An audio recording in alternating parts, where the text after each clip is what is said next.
Pada saat saya menoleh ke sebelah kiri gitu, mau lihat anak saya, tiba-tiba Aira tuh udah nggak ada. Saya kaget bukan kepalang, saya langsung. Dia bilang, Nek. Jadi saya melihat Aira ini seperti ada teman, namun tak terlihat.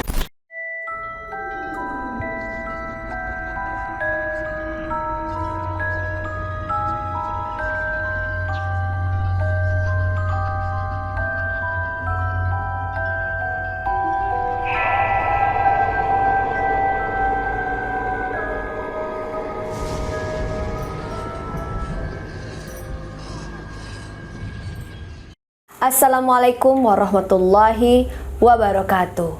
Terima kasih banyak buat teman-teman yang sudah mengklik video ini. Saya Rahayu Fajri akan menceritakan sebuah kisah misteri untuk teman-teman semuanya. Di video kali ini saya akan bercerita bersama Karin.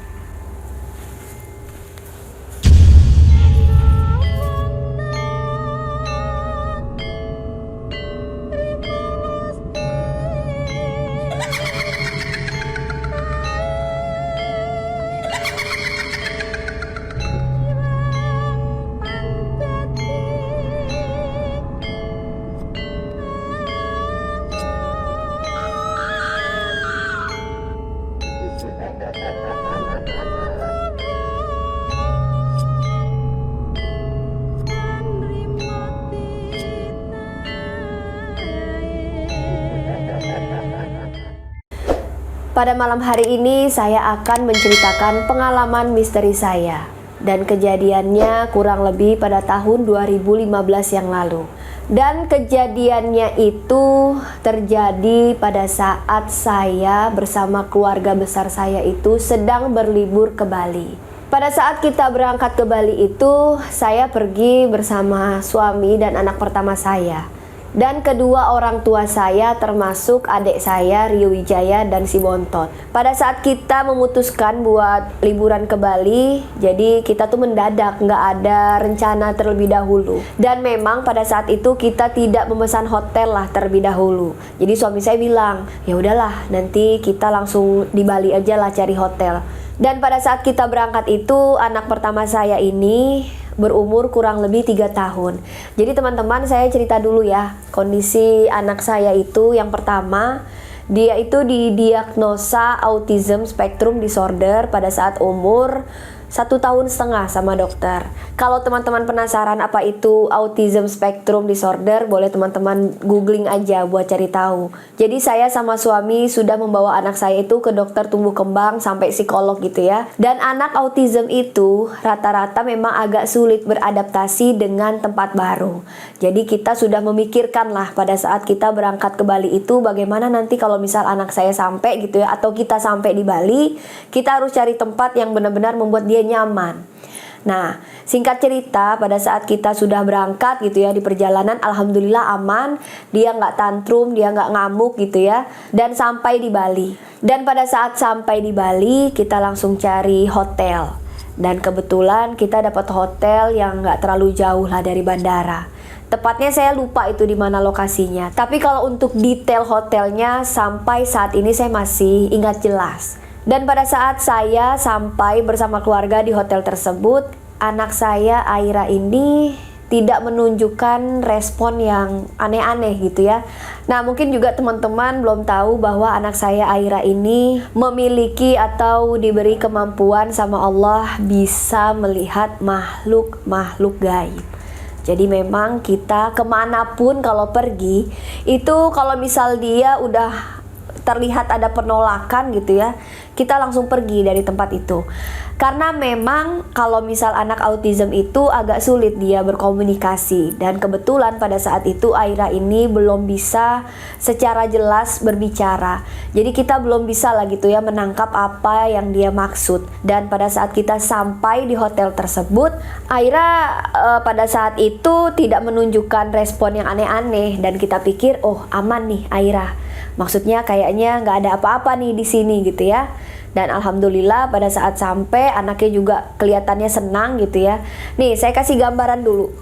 Jadi hotel tersebut ada 3 lantai. Dan saya akan menjelaskan dulu nih detail hotel tersebut. Jadi pada saat kita turun dari taksi, itu kita langsung masuk, ada gapura gitu ya. Nah di sebelah kanannya itu ada resepsionis. Jadi kamarnya itu terbuka. Maksudnya terbuka itu nggak ada yang seperti hotel-hotel kayak bintang 5 atau bintang 4 gitu ya. Jadi kayak lebih, jadi konsepnya itu seperti konsep alam. Jadi pas masuk ke dalam gerbang itu, di kiri kanannya itu sudah ada patung gitu ya. Biasalah kalau di Bali kan. Terus masuk ke dalam, di kiri kanannya itu ada taman dan ada beberapa kamar gitu ya, kamar hotel. Dan bentuknya itu seperti L gitu ya. Di sini ada kamar dan di sini ada kamar, terus tingkat ada 3. Di tengah-tengahnya itu ada kolam renang yang cukup besar dan ada pohon juga di sebelah kiri dan di sebelah kanannya itu pohon besar.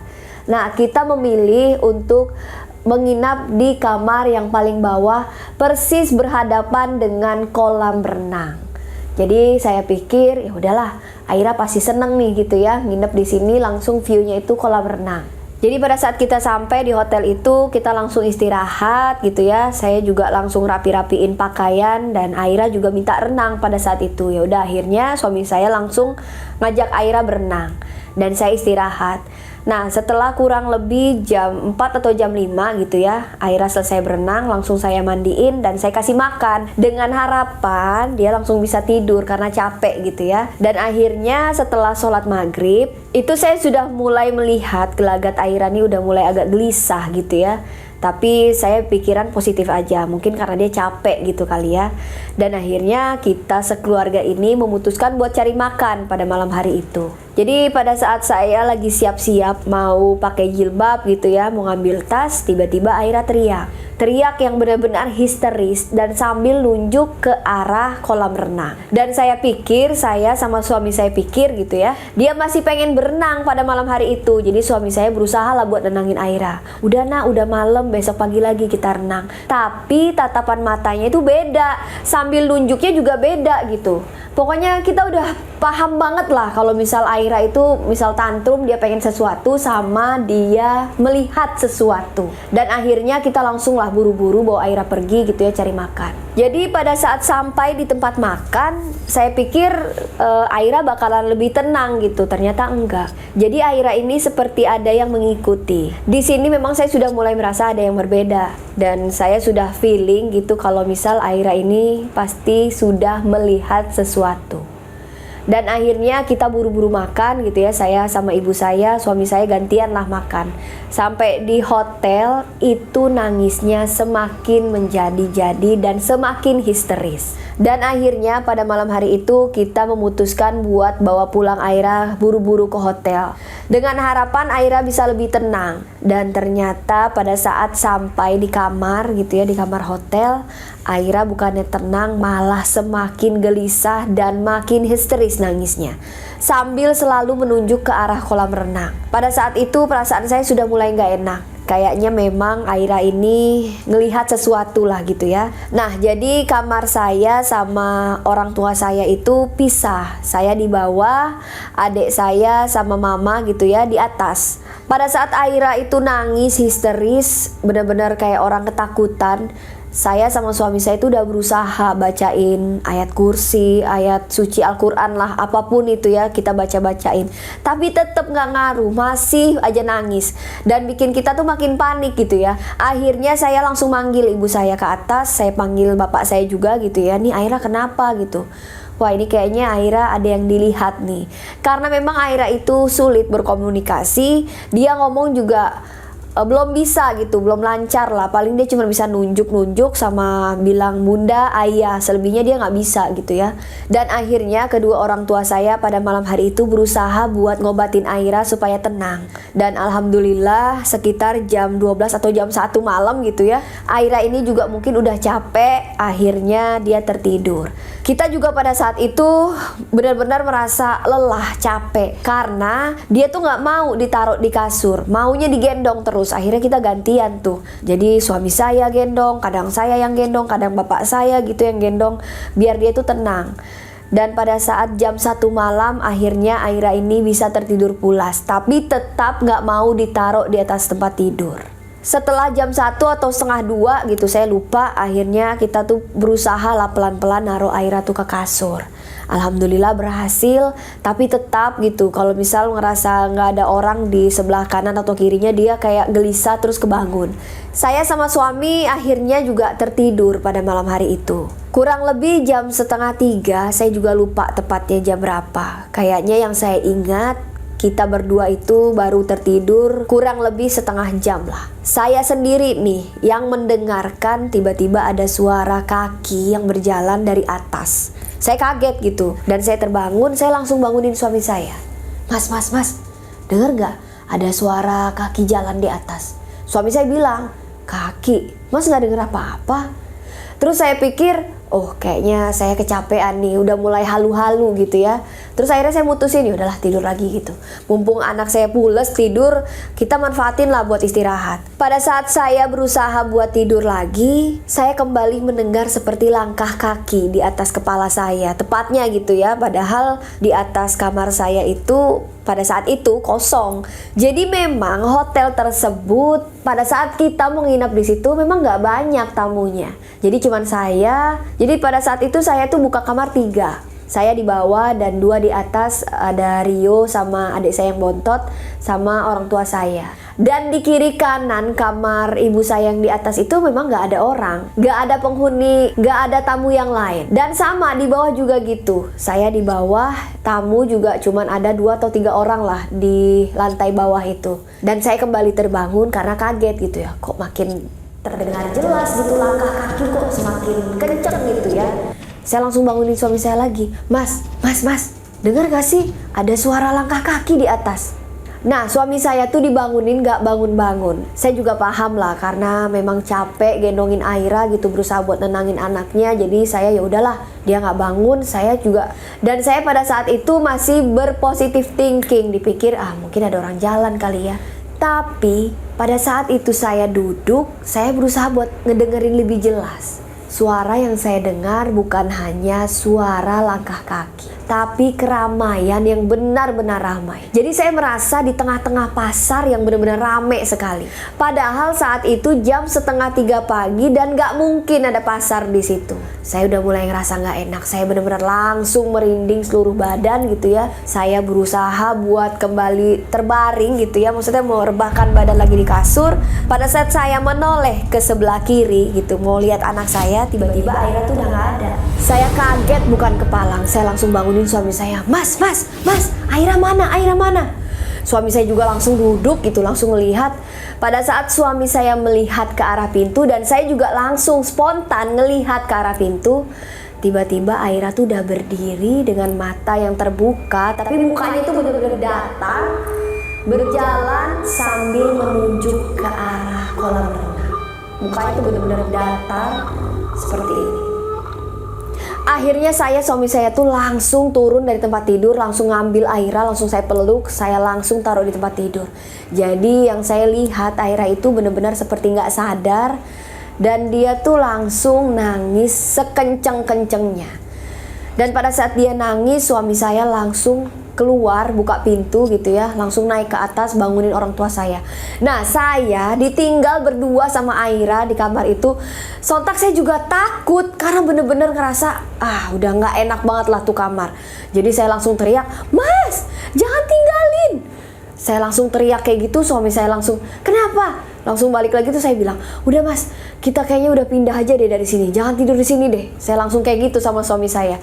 Karena saya ngelihat Aira itu bener-bener nangisnya itu bener-bener ketakutan, bener-bener kejer dengan muka yang sangat pucat. Dan akhirnya pada pagi itu ya, kurang lebih jam 3 lewat lah, saya sama suami saya memutuskan gak tidur.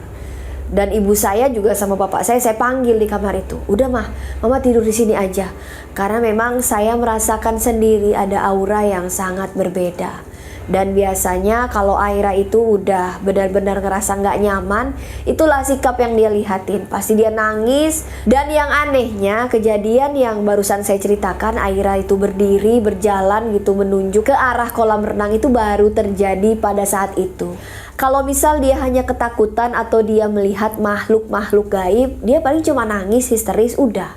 Tapi di sini makhluk gaib itu sepertinya ingin menarik Aira untuk kembali ke kolam renang tersebut. Jadi akhirnya ibu saya sama bapak saya itu tidurlah di kamar kita. Tapi nggak tidur juga, jadi tetap kita itu ngejagain Aira yang nangis histeris, nggak mau diem. Dan akhirnya saya bilang sama suami saya, pokoknya saya nggak mau tahu, besok kita harus check out dari hotel ini. Kasihan anak saya gitu ya, kasihan anak kita nggak tidur semalaman. Dan ibu saya juga bilang, ya udah besok pokoknya kita pindah hotel. Dan akhirnya singkat cerita, malam itu kita tuh nggak ada yang tidur kecuali adik saya yang bontot sama Rio. Keesokan harinya pada saat pagi hari, Aira malah ceria, nggak menunjukkan lah kalau malam hari itu dia tuh nggak tidur dan seperti melihat sesuatu. Di situ saya malah bingung. Jadi nih anak sebenarnya semalam melihat sesuatu atau cuma kecapean gitu ya. Dan akhirnya saya bimbang tuh mau check out atau enggak. Tapi suami saya bilang, ya udahlah kalau feeling Mas sih kayaknya Aira semalam memang lihat sesuatu. Karena saya juga ngerasain memang aura di kamar itu berbeda. Bukan hanya di kamar itu sih sebenarnya, di hotel itu tepatnya. Nah pagi-pagi Aira itu udah nunjuk ke kolam renang.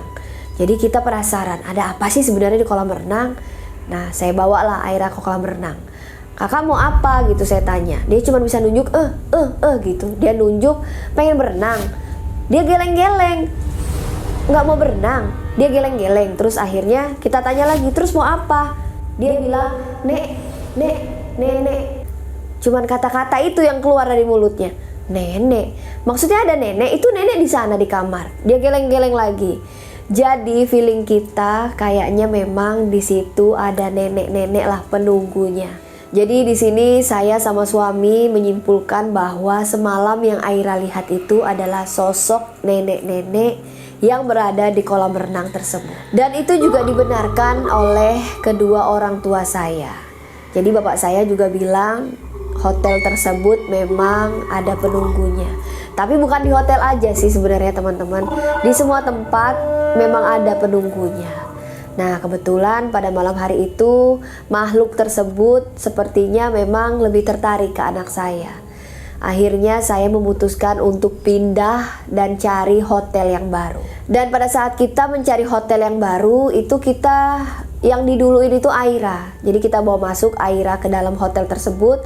Kita lihat reaksinya, apakah dia nangis atau enggak. Biasanya kalau dia itu dibawa ke tempat baru, kalau misal dia melihat sesuatu, itu reaksinya dia tuh benar-benar gak mau turun dari mobil atau dia gak mau masuk sama sekali ke tempat itu. Badannya itu benar-benar kaku dan keluar keringet. Itu padahal baru umur 2-3 tahun ya teman-teman. Tapi memang kayak gitulah. Jadi disitulah tanda-tanda kalau dia itu melihat sesuatu.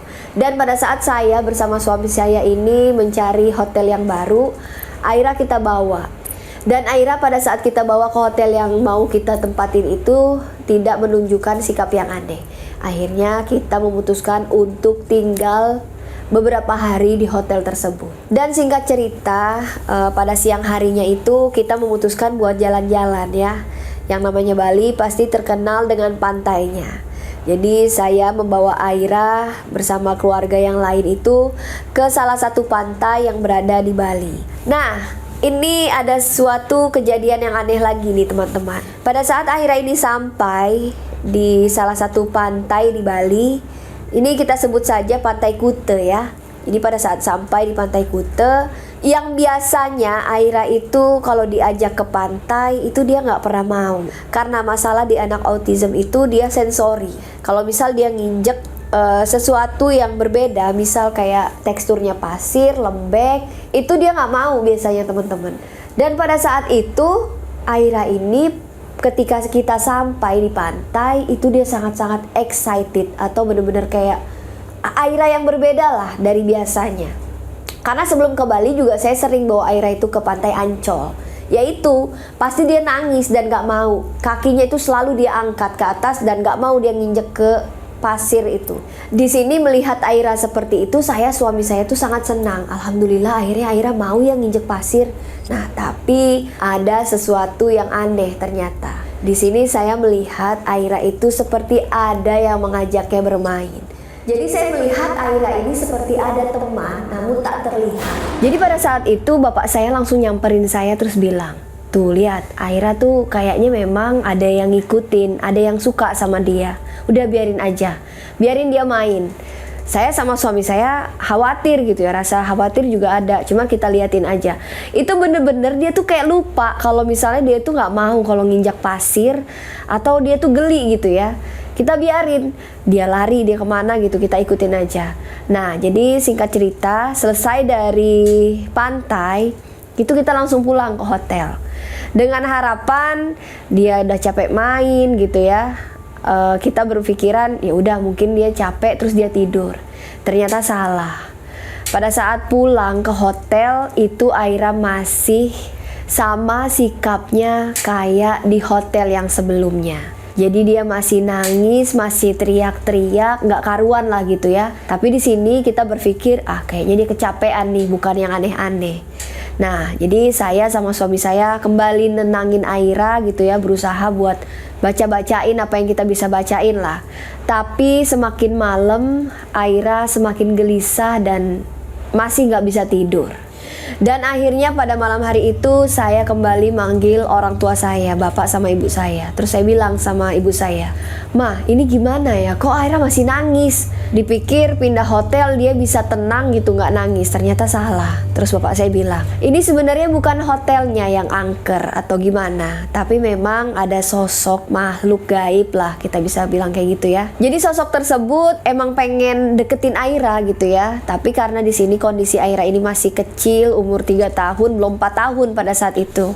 Ya anak segitu masih takut lah ngelihat hal-hal yang belum pernah dia lihat. Jadi Aira juga belum bisa mengungkapkan apa yang bisa dia lihat. Jadi dengan cara menangis, Aira ngasih tahu kita kalau dia itu ngelihat hal yang belum pernah lah dia lihat. Nah di sini saya sebenarnya nggak takut, tapi saya malah khawatir sama Aira. Kalau misalnya setiap malam dia nangis, dia nggak istirahat, malah takutnya nanti dia sakit. Jadi kita berdua sama suami saya bilang ke bapak saya, "Terus gimana Pak biar Aira tuh sedikit lebih tenang lah, maksudnya sosok tersebut nggak ngedeketin dia." Ya mau gimana, bapak juga nggak bisa berbuat apa-apa. Kalau misal kita usir, nanti juga bakalan balik lagi gitu. Dan terus saya penasaran, nanya lah sama bapak saya, "Emang sosoknya kayak gimana sih Pak? Serem banget." Bapak saya diem sebentar gitu ya sambil merem. Dalam beberapa menit bapak saya bilang, "Enggak sih, nggak terlalu serem lah kalau bapak lihat. Tapi memang sosoknya itu nenek-nenek persis seperti yang Aira bilang pada saat di hotel sebelumnya." Nah mungkin feeling saya sama suami saya memang sosok tersebut lah yang selalu ngikutin Aira sampai di hotel yang kedua ini. Jadi bapak saya bilang, kayaknya dia nggak ganggu gitu, cuman memang pengen ngedeketin Aira, tapi Airanya kan memang masih kecil, jadi dia tuh belum ngerti. Dan akhirnya pada malam hari itu kita kembali nggak tidur teman-teman. 2 hari totalnya itu kita nggak tidur, Aira masih nangis. Karena mungkin Aira ini masih adaptasi juga dengan suasana baru dan makhluk yang baru dia lihat. Dan akhirnya pada malam hari itu ibu saya bilang, "Ya udah, ayo istirahat sama suami gitu ya, biar mama lah yang gantian gendongin Aira, maksudnya biar sambil nenangin gitu." Nah saya pada saat itu kurang lebih jam 11 atau jam 12 gitu ya, saya tidur. Tapi masih dengan suara anak yang sambil nangis ya. Emang Aira tuh pada saat itu bener-bener gak diem, nangis itu bener-bener kejer. Paling berhenti sebentar gitu, dia ketiduran, ntar nangis lagi, kayak gitu terus. Dan akhirnya pada saat saya mulai tidur gitu ya, saya ini dibilang tidur ya, tapi masih ngedengerin suara Aira nangis. Tapi ya saya tidur gitu, jadi kayak antara tidur sama enggak lah. Saya mimpi. Perasaan saya tuh, saya mimpi. Di dalam mimpi tersebut saya bertemu dengan sosok nenek-nenek yang diceritakan oleh bapak saya. Jadi nenek-nenek tersebut mengatakan, "Jangan takut, saya cuma ingin bermain sama anak kamu. Tiba-tiba saya langsung terbangun dan melihat Aira itu sedang tertidur pulas. Jadi pada saat itu kurang lebih jam 1 lewat lah. Jadi pada saat itu jam 1 lewat 20 menit. Ibu saya bilang, ini Aira baru banget tidur. Akhirnya ibu saya langsung naruh Aira di kasur gitu ya. Dan malam itu alhamdulillah dari jam 1 lewat 20 itu Aira bisa tidur sampai pagi. Jadi teman-teman, akhirnya kita setelah malam itu mulai bisa lah liburan dengan tenang tanpa Aira ini nangis. Mungkin Aira sudah mulai bisa beradaptasi, dan penjelasan nenek-nenek yang di dalam mimpi saya tadi mengatakan dia cuma ingin ngajak main anak saya. Dan kebetulan memang di situ yang bisa melihat cuma Aira, bapak saya, dan adik saya Rio. Jadi setelah malam itu kita akhirnya bisa bernafas lega lah, karena memang nenek-nenek yang dilihat sama Aira ini bukan bermaksud buat mengganggu anak saya, namun cuman ingin mengajak main. Kembali saya jelaskan di sini karena anak saya ini masih berumur 3 tahun, jadi memang dia butuh adaptasi lah buat tempat baru dan mungkin makhluk yang belum pernah dia lihat. Setelah kejadian itu Aira masih sering nangis malam, tapi nggak terlalu yang histeris banget. Dan akhirnya kita di hotel itu sampai selesai liburan. Jadi di sini saya ingin menjelaskan buat teman-teman semuanya, bukan tempatnya yang angker ya pada saat itu, melainkan memang ada sosok makhluk gaib yang ingin mendekati anak saya. Jadi di sini teman-teman jangan beranggapan bahwa oh hotelnya mungkin yang angker atau tempatnya yang angker, karena memang semua tempat itu udah pasti ada penunggunya. Cuman balik lagi, apakah penunggunya itu mau menampakkan dirinya atau tidak. Dan kebetulan yang kejadian di saya dan anak saya itu, ya memang sosok nenek tersebut mau mendekati anak saya mungkin karena ingin mengajaknya bermain. Dan kejadian-kejadian aneh yang saya alami beserta anak saya bukan cuma di situ saja sebenarnya. Banyak sekali pengalaman-pengalaman yang lainnya sampai sekarang Aira sudah berumur 9 tahun. Namun berbeda dengan waktu dia kecil gitu ya. Dulu Aira waktu kecil ngasih tahu ke kita gitu ya kalau dia ngelihat sesuatu itu dengan cara nangis, karena memang dia belum bisa berkomunikasi dua arah. Dan alhamdulillah setelah Aira ini terapi kurang lebih 7 tahun, dan Aira juga udah mulai bisa lah sekarang lancar malah ya berbicara. Jadi setelah itu Aira ini sudah bisa mengungkapkan apa yang dia lihat. Namun di sini saya tidak mau terlalu banyak mengekspos anak saya karena memang masih di bawah umur. Jadi cukup cerita-ceritanya saja yang akan saya bagikan ke teman-teman semuanya. Satu cerita lagi nih saya akan bagikan ke teman-teman, dan kejadiannya juga baru-baru ini aja, nggak lama. Tadi kan saya cerita kejadian waktu pada saat Aira di Bali itu umurnya 3 tahun. Dan kemarin pada saat saya bikin konten di TPU Jeruk Purut, itu kan ada 2 hari. Jadi hari pertama itu kita ke sana jam 4 sore. Setelah sholat asar kita ke TPU Jeruk Purut, karena memang saran dari Babe Oo itu kalau untuk ngambil video lebih baik siang hari, dan malam harinya kita untuk take video tanya jawab lah sama Babe Oo. Dan anak-anak saya pada saat itu saya ajak, ada Aira dan adiknya. Nah Aira itu biasanya kalau memang dia merasakan ada aura-aura yang berbeda gitu ya, dia di awal tuh udah nolak, nggak mau. Tapi pada saat saya ajak, dia oke-oke aja gitu. Mau nggak kak temenin bunda? Oke bunda, nggak apa-apa. Dan akhirnya kita jalan lah, jalan ke TPU Jeruk Purut itu gitu ya.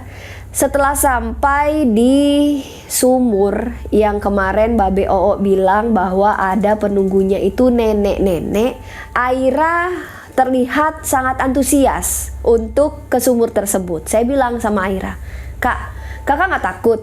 Enggak, aku nggak takut. Ada apa kak di sini?